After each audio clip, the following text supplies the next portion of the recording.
Welcome back to West Texas View.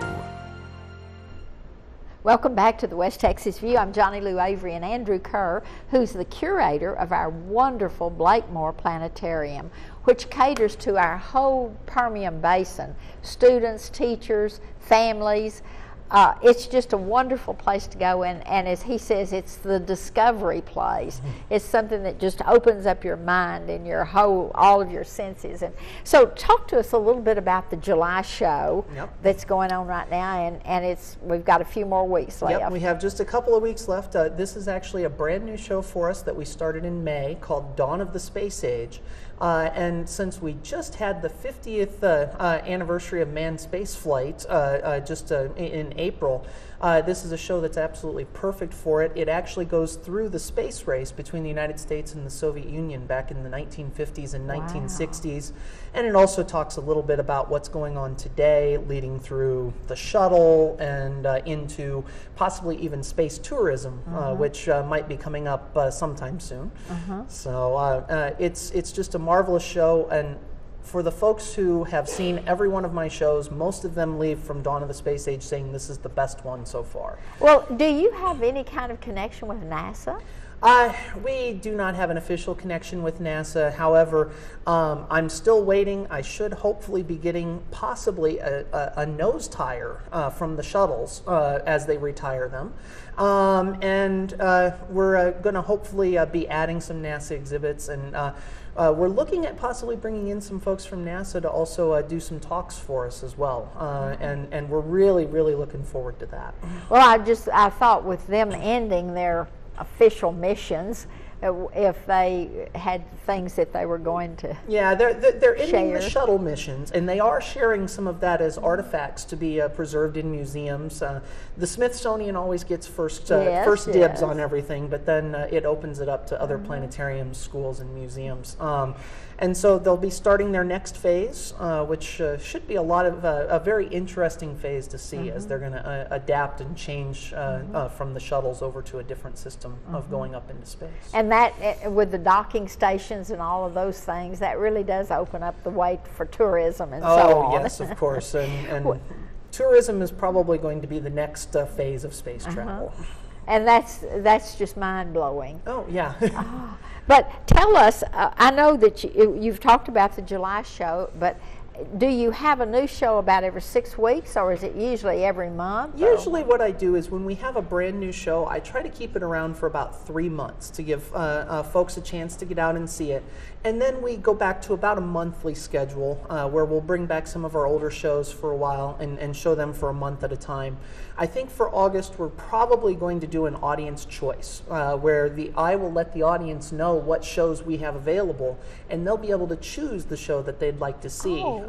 It'll be a majority rules type of situation, but for the most part, if you have some of my shows that you haven't had a chance to see yet, you can come in and possibly get a good chance at seeing it.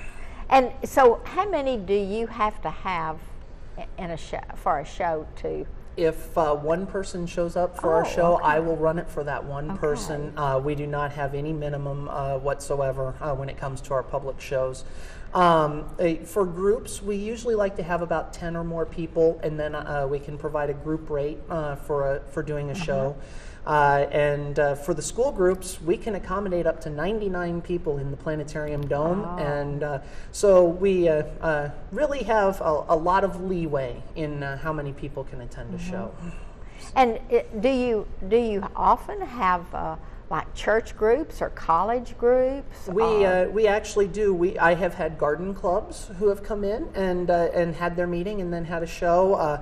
We have birthday parties that are held in the planetarium. Yes, and that's a really. I had several questions when you talked about birthday parties.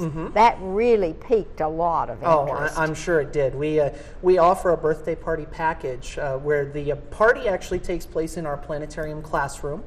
And then you can choose to either go over and play at the Children's Museum, or your group can have a private show in the dome for just your group and choose the show that you watch and also go through our exhibit area in the planetarium.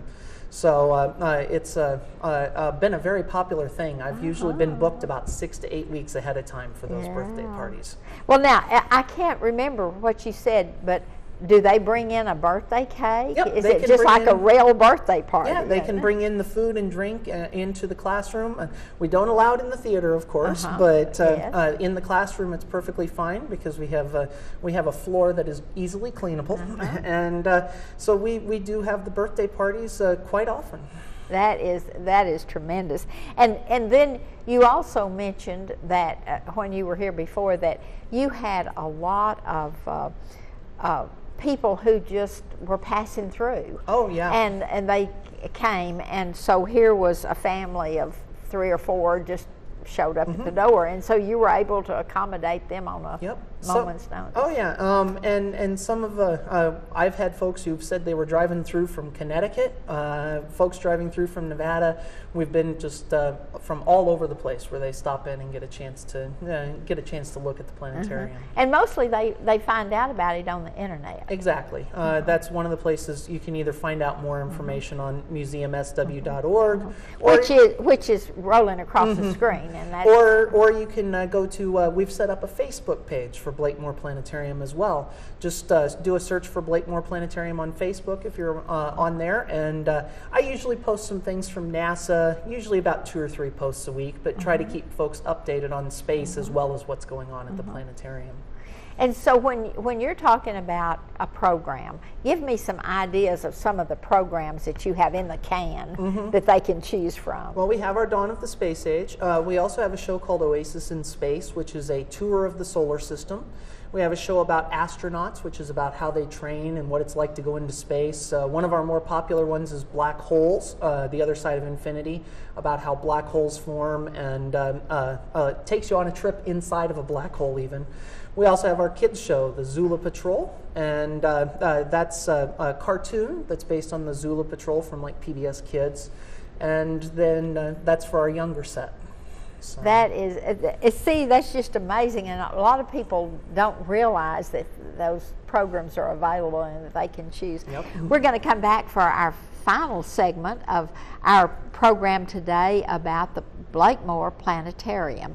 And I'm telling you, if you have not been, if you have not taken your children, this is a fascinating thing to take an afternoon or a couple of hours to see, or to spend longer, or to have a birthday party. So we'll be back in just a minute and finalize this conversation. Stay tuned. West Texas View will be right back.